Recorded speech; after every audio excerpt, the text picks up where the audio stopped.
That was 728 horsepower and 944 Newton meters. Just look at this, people. It's finally here. The M5 G90 we've ordered. Hello people, this is Moscarblog, and in today's video, as you can see, it's about the new BMW M5 G90.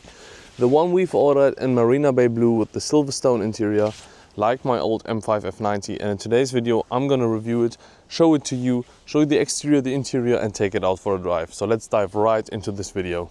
So people, as with all our cars, this car of course is not stock. We've got the full M Performance kit, and it's actually the first car in the world, the first M5 G90 with the H&R lowering springs, giving this car a meaner stance, a better look, and I think it looks quite good with this lowering suspension. At the front we've got the very aggressive new front. It's got so many lines, it's just very aggressive. The car all in all is very big as well. And the M Performance lip here at the front gives it that mean touch with the carbon fiber, illuminated grille, those new sharp looking lights, and the front looks, as I've said, very mean of the new M5 G90. Behind this grille here is a 4.4 liter V8 bi-turbo with 585 horsepower, and we've got a battery with 197 horsepower. Combined, it produces 727 horsepower and 1000 Newton meters of torque, which makes this car very quick despite it weighing 2.4 tons. So this thing will go like a rocket, and I will show it to you in our driving part that this thing is very fast. We've got these beautiful looking black rims with the carbon ceramic brake behind it. We've optioned the carbon ceramic brake because with that weight I don't want to drive with steel brakes. This is our charging port here. You can charge it overnight or at a normal charger, but it is not fast. I think around 7 kilowatts or something like this, but it will charge overnight completely full, and once it's full you can actually drive around 60 kilometers full electric only with this car, which is quite nice. We've got these new modern looking door handles from the 5 and 7 series. They open up like this here, and we've got the M Performance splitter here at the side, looking so mean in the carbon fiber. The black rim also at the back, 21 inches at the back and 20 at the front. The M5 logo here in the Hofmeister Knick, which is a new accent on the G90. And all in all, this car from the front and from the side looks absolutely menacing. It looks so mean. It's getting so many looks, so many compliments, because this thing just looks the way it looks. I absolutely love it. The 4.4 liter V8 bi-turbo still sounds super good.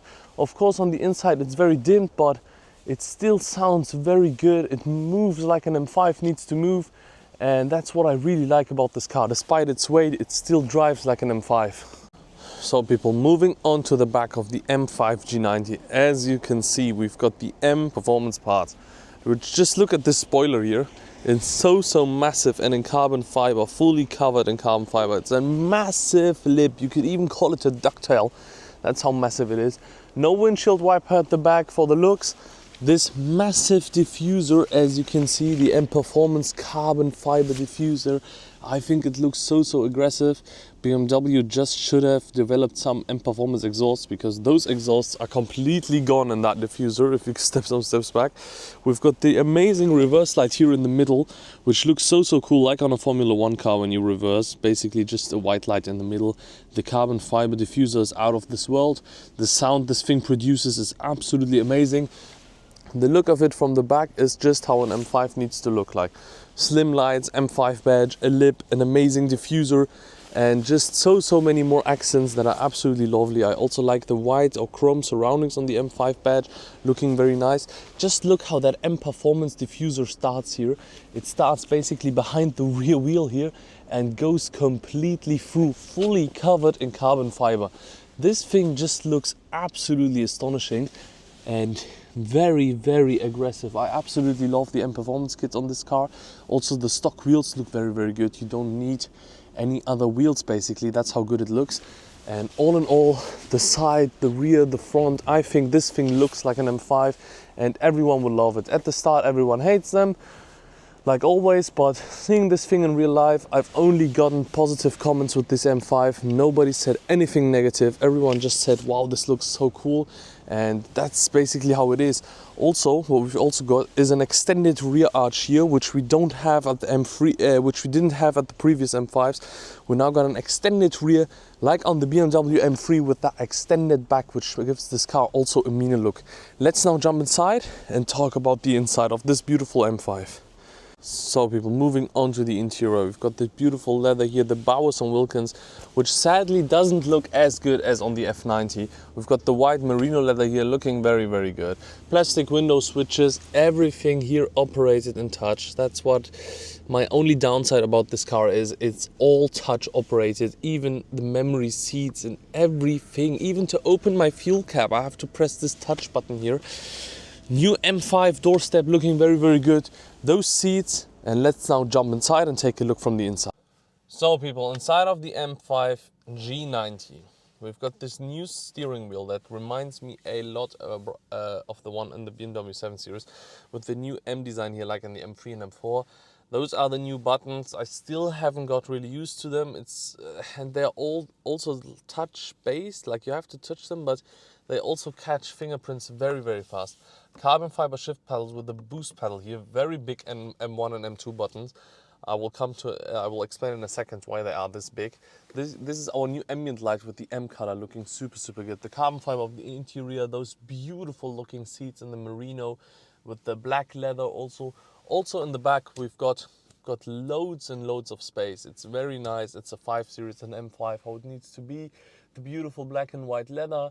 We've got the climate control zone in the back with the heated seats and everything you want in the back. We also found 4 USB-C ports in the back, which is also quite decent for a rear.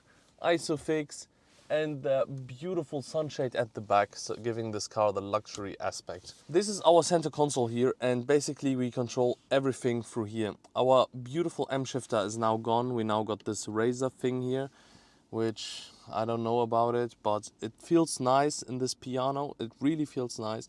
And we now have the setup button, the M mode and the M hybrid. If we go to the M mode and we set it to sport, our ambient lighting will become sportier, which is so cool. As you can see here with the red. This is why the M1 and M2 buttons are that big.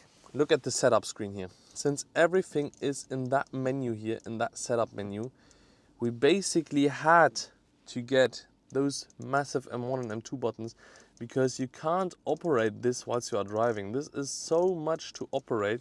Also in the M hybrid mode, we still have like 5 different controls for our hybrid. So this thing is basically a spaceship, and you have to have these M1 and M2 buttons for your presets. Otherwise, it's just going to be a mess. Everything is touch here, even the climate zone, and you operate it here through the screen. Very touch-based car. I don't really know about it. That's my only downside of this car. But all in all, I absolutely love the G90, and I think we should now go and take it out for a drive.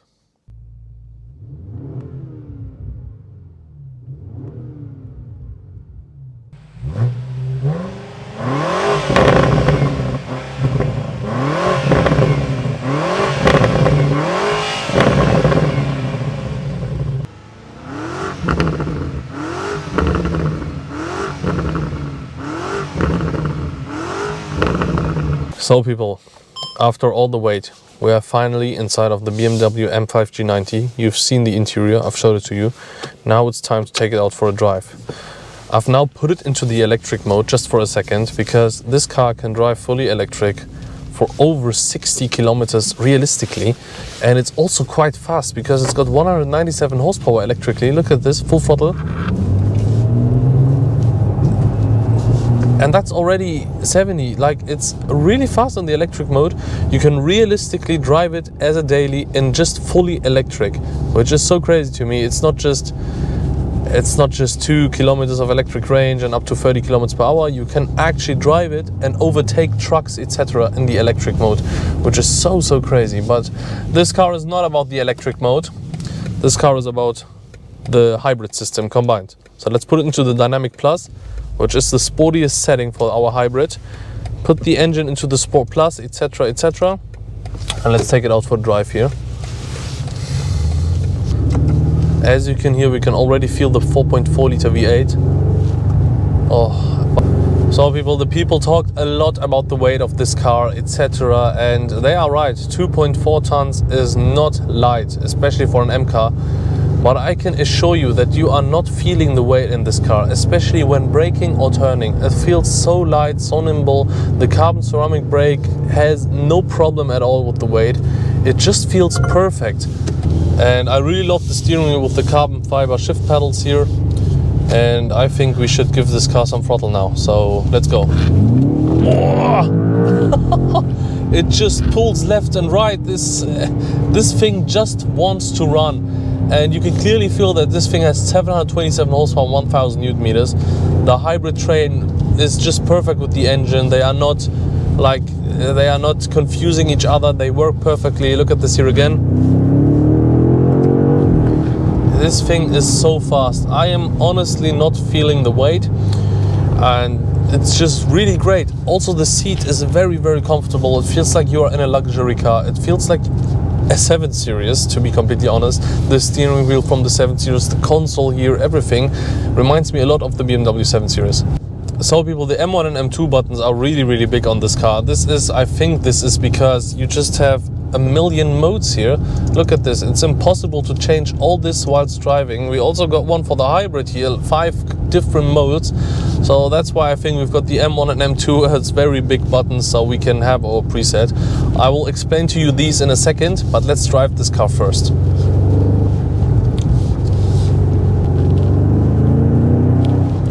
Always got the power, always got the torque. So I've now put the sport display in front of us so we can see how much Newton meters and horsepower we are actually currently using. So I think we should break down a little. And I don't know, let's just try a launch. Come on, let's try a launch here. DSC off, foot on the brake, foot on the gas. Launch control, let's go. Oh my God. Oh, that was 728 horsepower and 944 Newton meters. I'm telling you, this thing is fast. It feels like an M5. This is how it needs to feel like it needs to be a big ship like this one, luxurious and still sporty at the same time, and with the performance of a supercar. And this is what you are getting here. I really, really like this car, and it surprised me because at the beginning I was also very, very skeptical. But look at this. This car is illegally fast. It's unbelievable. 1000 Newton meters, 728 horsepower, 1000 Newton meters. Let's give it some throttle here again. Very aggressive shift. This thing just runs, and it needs, well, if this thing would be in my rearview mirror, punching up like this, you would be scared of your life, honestly. We also got a boost pedal here, which is to overtake people. So if I would be in the complete comfort mode, let's set the engine to comfort, for example, and now I pull this boost pedal here, I'm now completely with full power. The car goes to the raciest mode so we can overtake. 1000 Newton meters, 728 horsepower. Isn't this car just amazing? The hate is just way too much.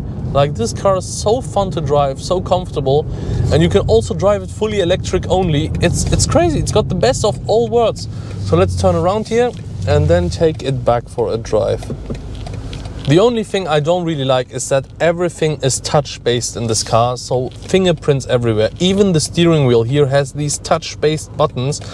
Also here, this whole console, also our M shifter, it's gone. I really, really love the M shifter in leather with super high quality. Now I've got this little thing and I've got to change it to be a touch. But what we've kept is the absolutely amazing 360-degree camera that was also in the M5 F90. It's the same system, just a bit more modern. And it's honestly one of the best backup cameras in the game. It just does the job completely perfectly. What I also like is how the indicator feels. So they changed this thing here where you put on the indicator and it feels very, very nice. I don't know why. It has an amazing click to it. Like if you click it back like this, it feels super, super cool. Let's now do a launch control really quick. Let's go. Oh. What a rocket this is. Wow. That was also the full 1000 Newton meters, of course. So this thing has got everything you need. I will also measure the 100-200 times in my Autobahn video, so we can see how fast this car really is. So the 100-200 is what tells you how fast the car is, because 0 to 100 is dependent on grip, dependent on, yeah, you know yourself, a Tesla Model 3 performance is very fast, 0 to 100. That's why I care more about the 100-200, and we will measure it with this amazing car. If you put the car into the hybrid mode, it will decide itself when to switch on and off the engine. And if I now, for example, put on the assisted driving and remove the shift, the drive logic to the comfort, it will now turn on electrically or turn off how it decides. So it will now most likely go full electric in a second, because it realizes that we can do it. Look at this now. After I've set the engine to comfort, it instantly went into the electric mode, and it's got no problem at all getting up to the speed again. So I will now set it to 100 and see how the car does. So I've set the speed now to 100. Let's see how long the car takes. Fully electric only. Look at this. Absolutely phenomenal. Fully electric. The engine is not even on. Not even wasting a single drop of fuel. We also got the recuperations here, minimum, mid, max, everything. Our exhaust button is also switched to here now. And let me explain the M hybrid to you really quick. We've got the hybrid mode where the car decides itself. We got the dynamic mode, which I really like, because this is for long distance journeys. The car will try to keep as much battery as possible on a long drive. Let's say you have to drive like 2 hours on the Autobahn, and the car will maintain the battery at a perfect level, so you are not running out of battery and still using performance. That's what I really like. The Dynamic Plus is for the full performance. It will use as much battery as possible to give you the full performance, and the electric mode is self-explaining. Now I put it into the electric, now it's fully electric. If I press the kick down, if I need power, it will switch on the engine like this. Look, now it's back. And the e-control is also quite nice.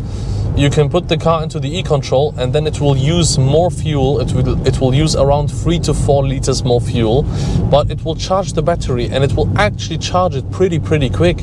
You will gain around 4 to 5 kilometers per like 15 minutes, 10-15 minutes, which is quite good. That's faster than on a charger maybe, but you will use more fuel.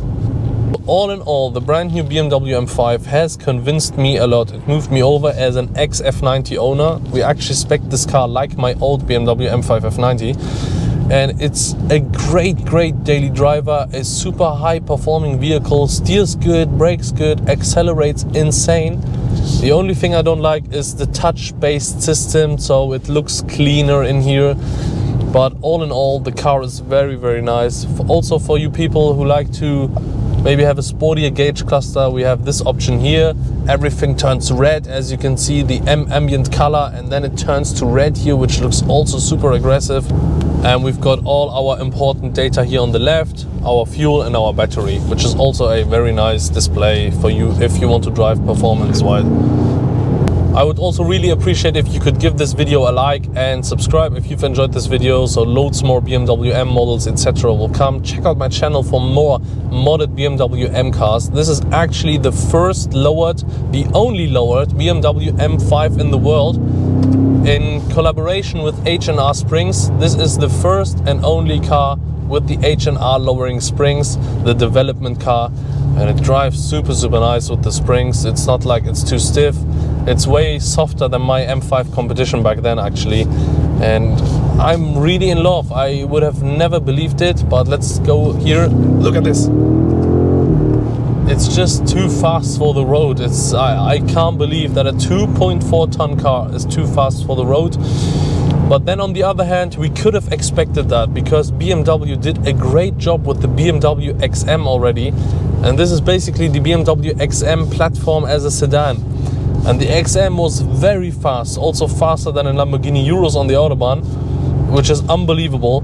So this is why this car is also very good. So maybe it's not that bad as everyone thought. So people, I really hope you enjoyed this video of the new BMW M5 G90. Make sure to subscribe to not miss out on the Autobahn video, and I hope I'll see you in the next time. Goodbye.